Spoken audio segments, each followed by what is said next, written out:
The basic customizations of how your form looks can be set from this option. The position of the input field label alignment, help message placement, error message placement can be defined from Form Layout Settings. Click on the Settings tab on top of the editor when setting up your form.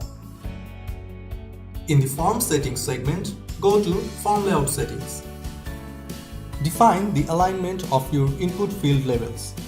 You can put your field labels on the top, left, or right of the input fields. To show your help messages as tooltip, as help messages below the input field, define the position in help message placement.